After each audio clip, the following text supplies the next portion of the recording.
and gentlemen, welcome to America's Auto Enthusiast Program. This is Auto World. And now, here's your host, Bob Long. That would be me. Hello, everybody. Thank you very much for joining me here for another hour of Auto World.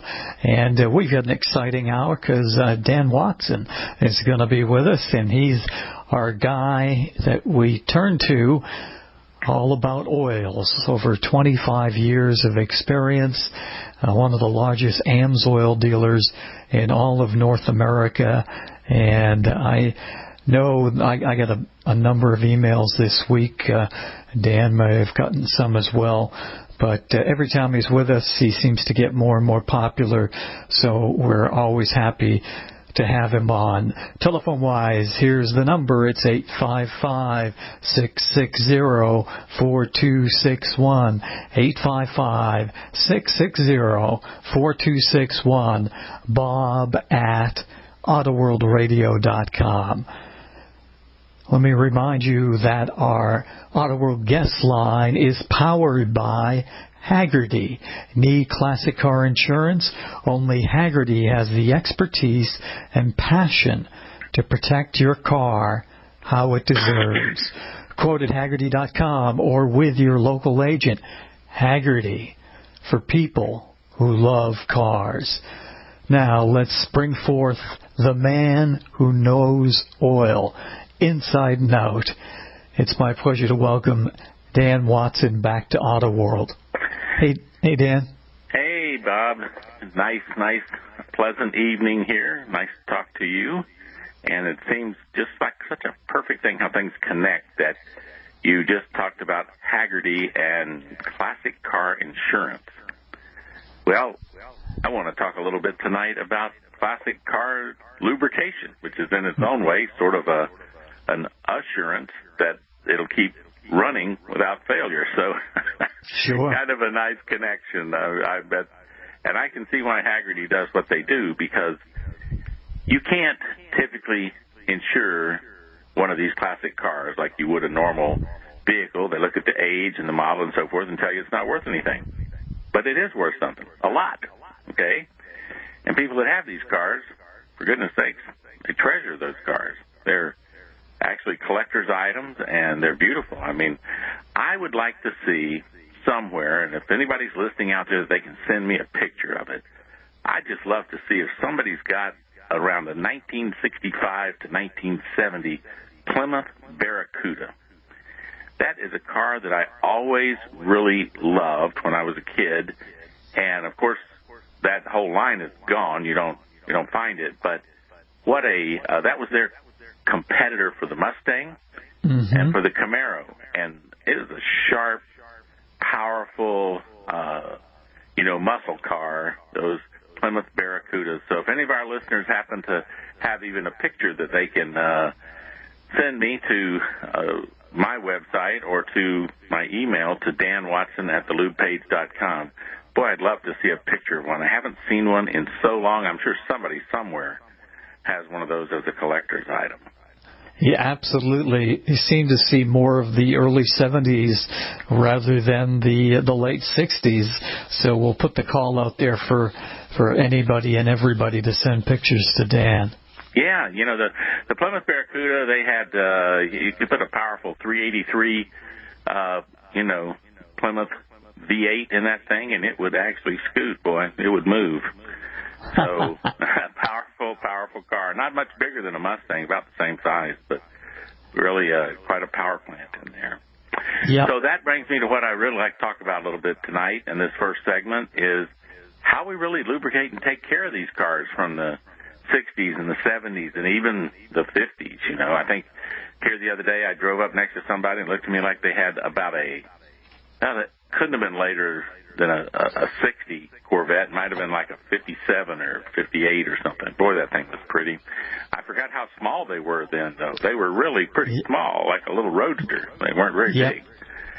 But, of course, as the Corvette came along, can you imagine, Bob, really, having a 427 V8 in a Corvette? What do you got, a whole car wrapped around the engine? But, they made some of those big block engines in those Corvettes, and that's a whole lot of motor. Let's just say that in a pretty small frame. So now, the reason it's important to talk about these cars and how to lubricate their engines is because the engine technology in the 60s, 70s, and even into the 80s is not the same as it is now. And so it's got mostly to do with the valve train. We haven't changed much in how we build main bearings or connector rod bearings, those type of things. But we have changed considerably over the years how we put the camshafts together and that system for the valves together. So you go back into the 70s,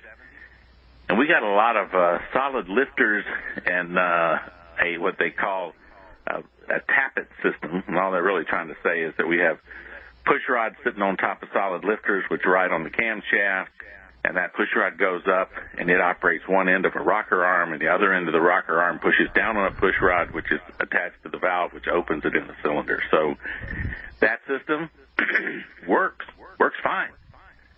Problem is that solid lifter is just a piece of steel, for lack of a better description, and it has to ride between the push rod and the camshaft.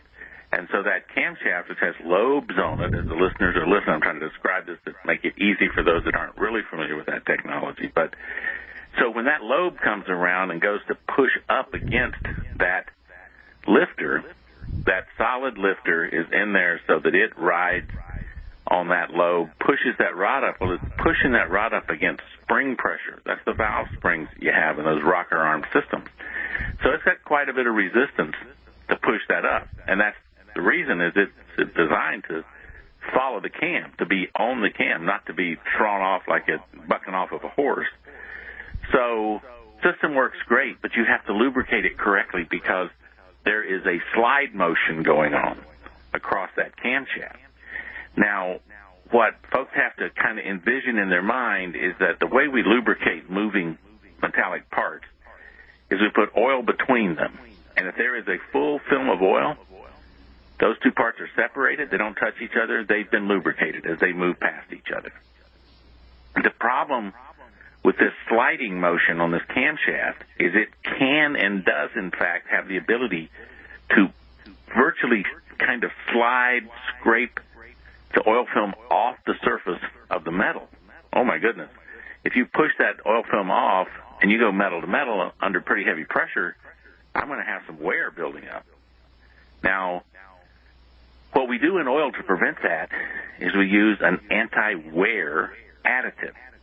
And what that is, that's like it's a zinc and phosphorus system.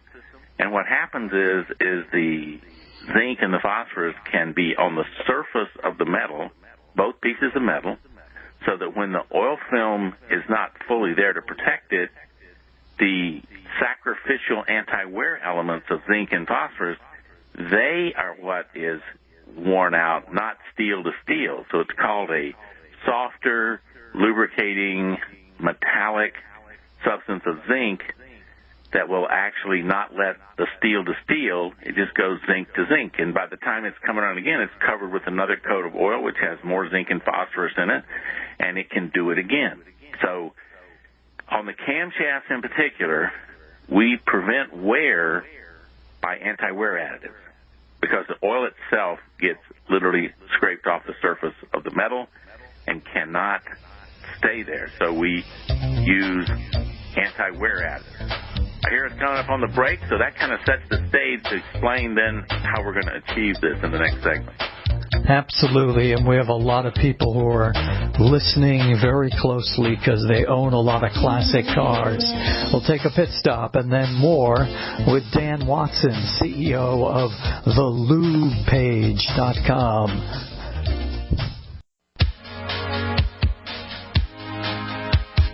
Broadcasting from the middle of Corvette Boulevard and Stingray Avenue, this is Auto World with your host, Bob Long. Watson is with us here from the Lube Page, thelubricate.com. Dan's email is danwatson@thelubricate.com. I'm Bob Long. This is Auto World, and we've kind of set the stage now as we're talking about classic cars and Dan mentioned that he's fond of the Barracuda and would love someone to send him a picture or two. If you've got a 65 to 1970 Barracuda, send it over to Dan Watson at the Lube page. So now we got that mindset all lined up and ready to go. Now teach me and the rest of the folks what we need to know, Dan. You betcha. Now, we talked about before the break that we got this situation where these lifters slide across the camshaft. Okay? We got to protect that with zinc and phosphorus. All right. Well, fast forward to around 2000. Okay? And what we see is that the concern now is that all of our cars are being made with catalytic converters in the exhaust system. The issue comes that with some of these, and I mean some of these rather cheap-made petroleum oils, that too much oil vapor is being created in the engine, sucked through the positive crankcase ventilation system, down the throttle body of the engine, and it's burned. And, of course, these anti-wear additives don't really burn. Okay, that's why they're called ash-based. They don't burn. If you burn all the oil away, they'll be left like ash. Well, the problem is some of this is being carried over. If there's too much of this, it could be carried over and poison the catalytic converter. Okay, That's the theory in hand. So what happens? They start reducing the allowable amount of zinc, phosphorus additives in engine oil in order to protect catalytic converters.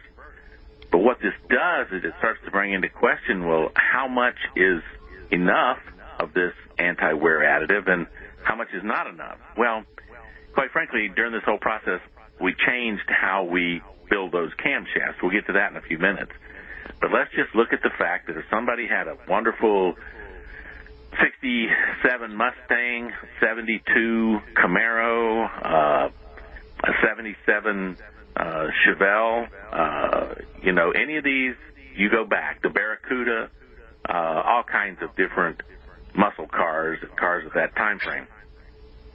If you went out and bought oil right now, rated API oil, which is the SN rated or classified engine oil for your car, it would be limited to have to be less than 800 parts per million of zinc phosphorus. Okay?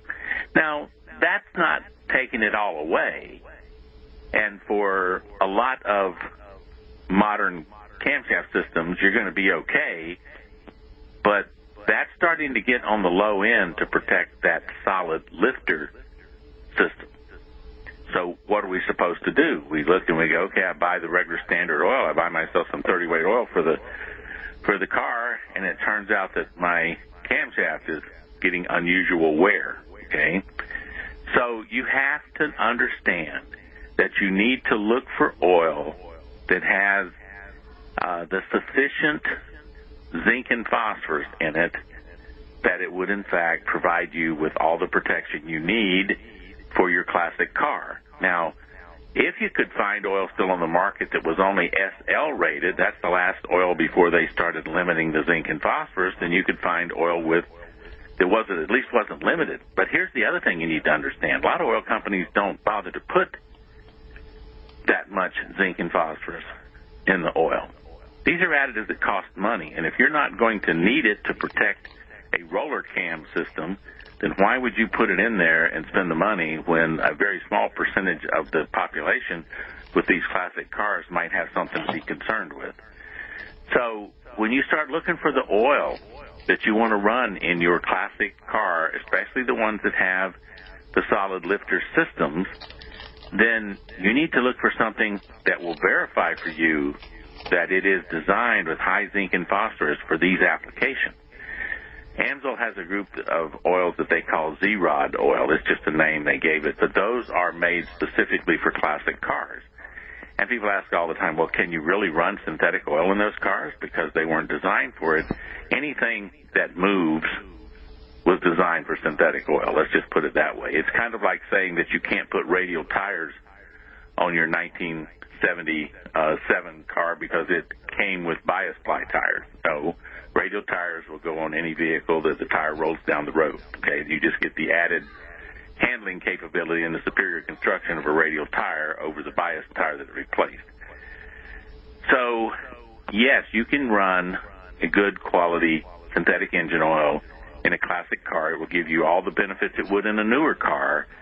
And in fact, if you buy the right one, like I said, I know Amsoil makes it and you got to look for it, but it is a classic car formula that is designed to have in the neighborhood of 12 to 1,300 parts per million of zinc and phosphorus. And that brings up the question, well, if 12 or 1,300 is good, why don't I go to 2,000? Okay, well, here's the point. You have to have a balance in what you're doing in your additive package. If you get overloaded with zinc and phosphorus, believe it or not, at enough levels of it, you could actually create what would be an ultra-fine rubbing compound that might begin to polish metal things rather than protect them. So you have to stay within some limit, but there is a lower level of acceptance and maybe an upper level of acceptance that you have to deal with, and you have to be careful about how you do it. So what I'm saying for these classic vehicles is do not buy any oil that is SN rated and assume that it will protect your classic car. Now, there are some other oils in the Amsoil line that would also have the high zinc and phosphorus, and there used to be a time when you could tell people with classic cars that if you buy a highly rated, good quality diesel oil, you'll get that high zinc and phosphorus. But unfortunately, because of advanced exhaust systems now on diesels, they also have limits on zinc and phosphorus, even in modern diesel oils. So you need to strictly look for and find a good quality oil that is actually formulated for high zinc and phosphorus for those years for those classic cars. Now, we come forward into later designs, and when we talk the next segment, we'll talk a little bit about the roller cams that came out after the solid lifters and a couple of things that you have to be aware of, because we've kind of moved forward now to where with the roller cams we are pushing cars. Now, I'm not talking about overhead cams, folks. I'm talking about the same type of rocker arms and lifters, but we now replace the solid lifter with a roller lifter. So we'll talk a little bit about that after the break and how that's affected by lubrication. That sounds like a plan. We'll take a time out. And don't forget, give us a call, 855-660-4261.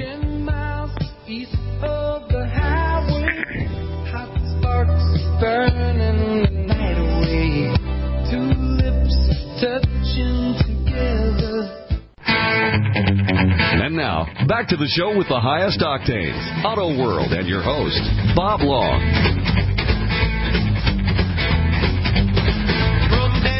Dan Watson is with us. Thank you so much for being here. My name is Bob Long. The name of the program is Auto World.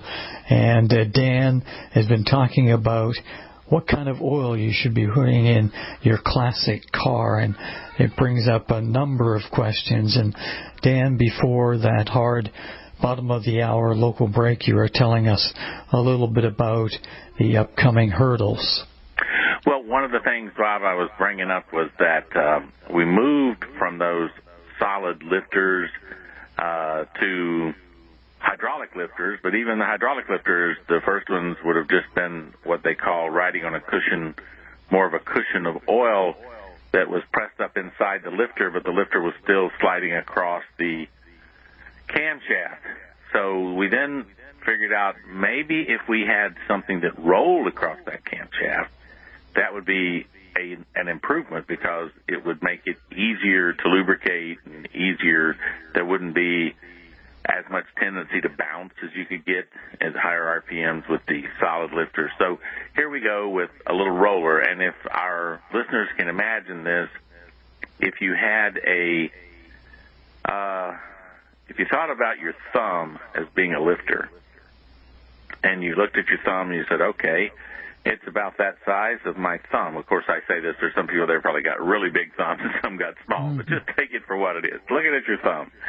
And if you thought of that, if you could put a stick, little piece of a stick on each side of your thumb, on each side of the thumbnail, that would stick out about maybe 3/8 of an inch or a half inch, and then you were to put a little roller stuck in between those two sticks, and that little roller would have a little tiny bearing in each one of those sticks you stuck out there, so that when you jammed your thumb against the wall, what would happen is that you could go up and down the wall, and that roller would roll up and down with your thumb as you moved it up and down the wall.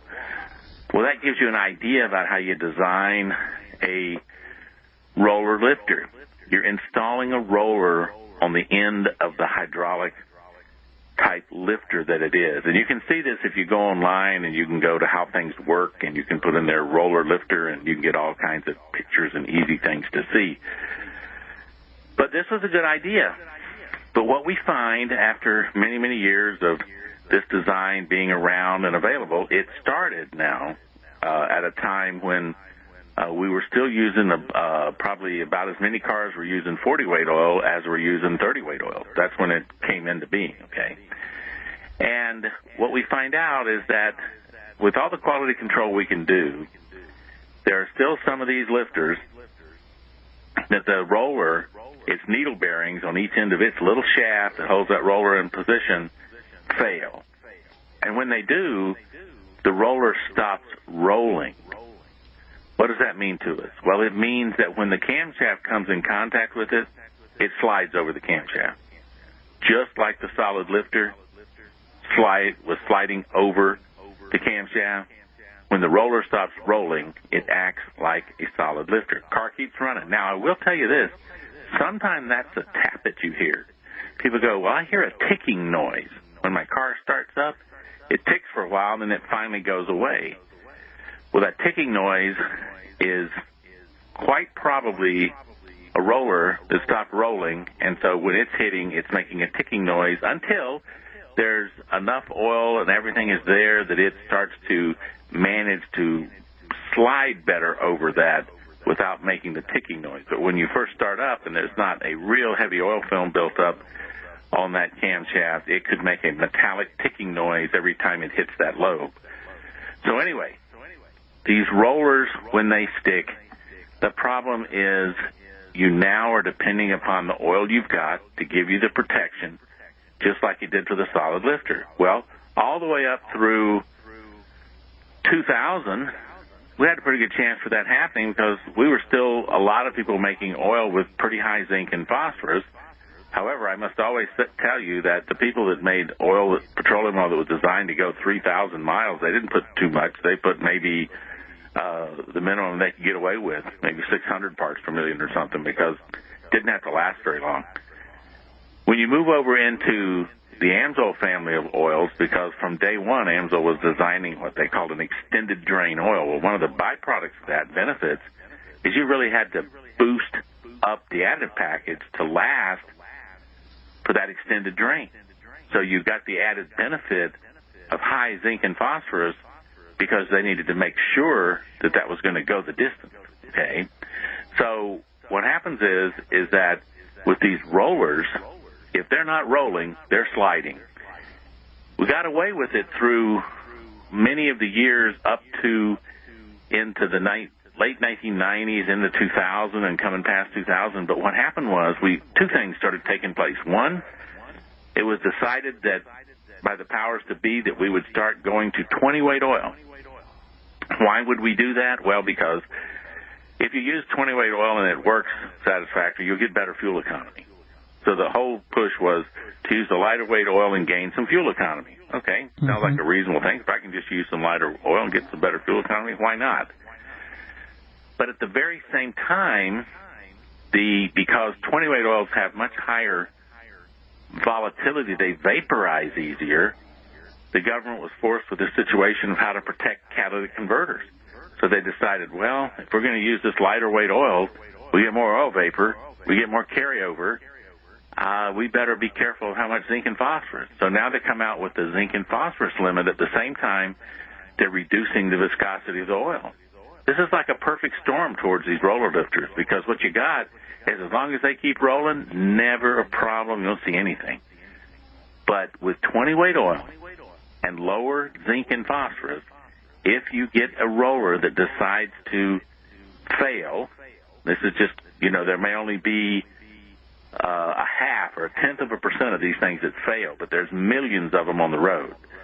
So when I have one that fails, now I'm in a race against time, because what it means is with this 20-weight oil and low zinc and phosphorus, I am beginning a wear pattern on the lobe of the cam, which, if you can envision it, it sort of starts off pretty high, but the oil film is immediately scraped off, and then it has a dip, and then it jumps off the end.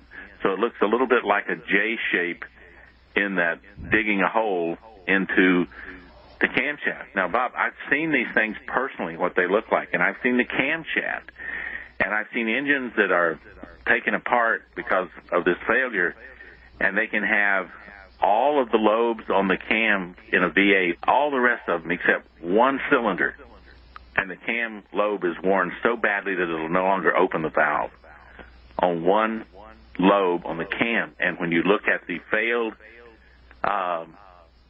roller, it's failed so bad now that it's jammed up in, and the two pieces that stuck down to hold the needle bearings on each side have cut a groove into the camshaft, because it's riding on those things like two sticks sticking down. The roller's been pushed back up inside of those like a fork, and now those two things are riding, and they cut a deep groove into the camshaft. So how can you be concerned with this and aware? Well, what you can do is you have to run oil which has the best film strength you can buy.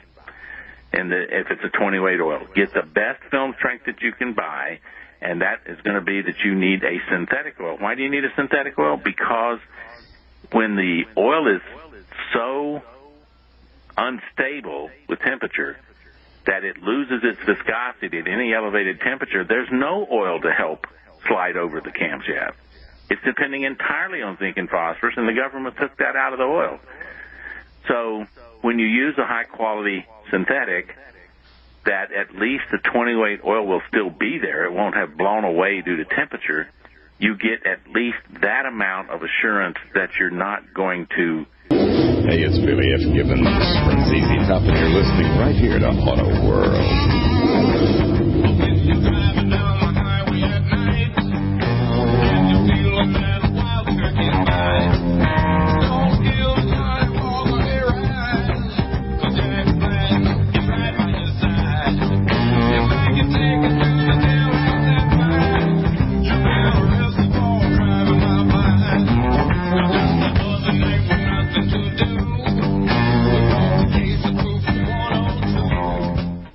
We're back here with Dan Watson, CEO of the Lube page. And Dan, I lost our digital connection, but we're back in business, so pick up where you dropped off. Well, folks, we were talking during most of this entire show about how you lubricate the different designed camshafts and how you're successful in doing that and why you have to be concerned with it. And I think in this segment, I want to emphasize to you that if you own a car and it's got a rocker arms and today's roller lifters, you're in good shape. Quite honestly, those systems work fine. I'm not trying to alarm you that everybody's going to have a failed lifter. What I am telling you is that in the event that you have one, you won't know it until it's too late. And so if you give your vehicle the best protection that you can, then if that lifter, that roller sticks, then eventually it's going to catch up with you. But it might be a long, long time with a good quality oil that will prevent it from having the wear that it can have when you have a cheap oil, petroleum base, that literally can't even take the temperature and is blowing away with low viscosity, leaving you with what should be the zinc and phosphorus to protect you. But when that has been lowered by law, by the EPA, to a lower amount, it can only protect you so much in a contact slide situation. It can protect you with that 20-weight oil and that amount of zinc and phosphorus. If that roller keeps rolling, it'll go, goodness, long time. The problem is that we know there's a percentage of those rollers that do fail. And I have more than one good mechanic shop that I deal with that has to deal with these worn-out camshafts more often than you might think. So the best thing you can do? In my opinion, if you're going to run any 20-weight oil, it needs to be a high-quality synthetic. Don't be fooled by these faux pas, cheap synthetics. Use a high-quality 20-weight synthetic engine oil. Now, to show you what different manufacturers think of this, Toyota is synthetic from bumper to bumper. Everything in it is synthetic. And they call for a Mobil 1 or Mobil 1 equivalent because they want to have a good quality oil. Well, I can tell you right now that the Amsoil 20-weight oils outperform anybody in the marketplace. And the Signature Series is what I'm talking about. It's the toughest. It's the best. It has the best temperature range, and it will give you the protection that you need. Now, it isn't going to be able to give you 1,200 parts per million in zinc and phosphorus because it's against the law. But the advantage that you have is that in these Signature Series oils, the base stock, the chemical-derived synthetic base stock, will stay in grade at elevated temperatures above 300 degrees. So what that's telling you is you're not going to lose the oil film because the engine gets hot and depend upon the zinc and phosphorus, although it's going to have that 800 parts per million to be right there to give you the protection if you do have a problem with the oil film itself being blown away due to high temperature. And that 800 didn't bother a lot of other people because they didn't even put 800 parts per million in the oil. They didn't see the necessity to because they weren't going to recommend that oil for anything more than, 3,000 miles of operation. Amsoil's always had a higher level because they recommend longer drain intervals. And you can't recommend longer drain intervals if your additive package is going to be depleted before you get there. So your best move with your car is the 20-weight oils are here to stay, but do not run a blend, do not run a cheap synthetic, run the best quality synthetic 20-weight engine oil that you can. And if your car, under its warranty, authorizes you a choice between 30-weight and 20-weight, run the 30-weight because you get a better. The measurement, folks, is called high temperature, high shear, and that's what really we measure when we're worried about camshafts.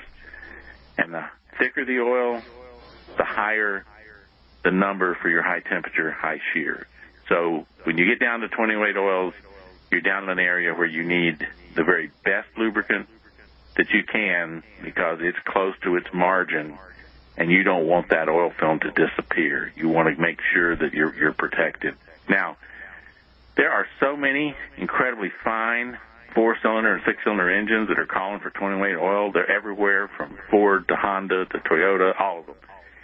And I think you'll see over the next few years almost all of those manufacturers going to synthetic engine oil in those applications because it's just not good practice, engineering practice, to use oils that are already out of their normal operating band due to temperature and say that that's going to protect your car. Now, there's a lot of information available at the Lube page on these topics. I've written articles, magazine articles. I got videos from YouTube, and you can dig into this as much as you'd like, and you can also send me anything that you have as a question. You may not be sure about the particular vehicle you've got. If it's a classic car, whether or not I think that particular classic car should use what type of oil. Should it be a 30? Should it be a 40? Should it be a 50-weight oil? What goes in that classic car? Because sometimes it's hard for you to find those specific recommendations because most people don't talk about cars that are 40 years old now. but we can get the information for you at the lube page, and we don't mind answering questions in those for those situations. In fact, that's what our business is all about. And if you've got pictures, again, of some classic cars, I asked for the Barracuda, but hey, if you got something you're particularly proud of, send me a picture of it, and I'll love to look at them. Send me a picture to Dan Watson at thelubepage.com. Let me look at your beautiful classic car, because I love those things. And I mentioned the Barracuda because a friend of mine had one when I was in high school, and I tell you, I haven't seen one since. And I would really like to see a Plymouth Barracuda in all of its original glory. Somebody's got one that's really restored, because I think they were a sharp-looking vehicle. Powerful car. I'd enjoy seeing that. But I'd like to see any of them. So why don't you just send me an email, attach a picture, and show me your car. Maybe what I'll do is if I get a number of them and there's some that I find real special, we'll just post them on the lubricate.com in a little section of, classic cars that people are proud of and sent me a picture of. I would enjoy that. Absolutely. And don't forget, folks, we got some open lines, 855-660-4261, Bob at boblongradio.com. Let's take a look at some of the other things that you'd like to touch on today, Dan. Well, Bob, one of the things that this is straight business for just a minute. I've had some other people get in touch with me, and they had an interest in, we talked about a couple shows before, the AMSOIL business opportunity, and there were some people who were already AMSOIL dealers. Folks, if you're already an AMSOIL dealer, you're in somebody else's organization. You can't just leave the organization and come to me, which is why I tell you, if you're not yet an AMSOIL dealer and you want to be an AMSOIL dealer, do your due diligence. Check out the person that you're going to sign up with, because if that person turns out to be a non-supporter, you're going to be unhappy, and it's not going to be what you want. So make the person that signs you up as an AMSOIL dealer prove that they're going to support you, and they're going to give you the kind of coaching and business advice that you need so that you can do what you want to do and make that business a success. AMSOIL business is a great opportunity, but you got to make sure you're with somebody that can provide you the adequate help. And I would tell you that you can ask for my references anytime you want, the dealers that I deal with, and we'll give you all the help and support you need to be successful. So I think that's about it for me, Bob. Well, you did a fantastic job, Dan. And once again, it's Dan Watson at thelubepage.com. And how about a quick telephone number? Yes, call me at 800-370-2986. Thank you so much, my friend. That will do it for this hour of Auto World. Folks, this is Bob Long, host of Auto World Radio, with great news. We have a new sponsor, Dan Watson, who distributes AMSOIL throughout the USA and Canada. Dan is one of AMSOIL's largest distributors. He's a former U.S. Navy nuclear specialist and a certified lubrication specialist with 25-plus years of experience. You can listen to Dan every Sunday evening live at 6 p.m. Eastern Time here on GCNlive.com. Get all of your questions answered and ensure you get the best lubrication for your car, truck, boat, or really anything that moves. In 1972, AMSOIL pioneered synthetic lubrication, and AMSOIL continues to provide the best lubrication money can buy. Get the best advice for the best results. Contact Dan at thelubepage.com. That's thelubepage.com. Or call 800-370-2986. That's 800-370-2986.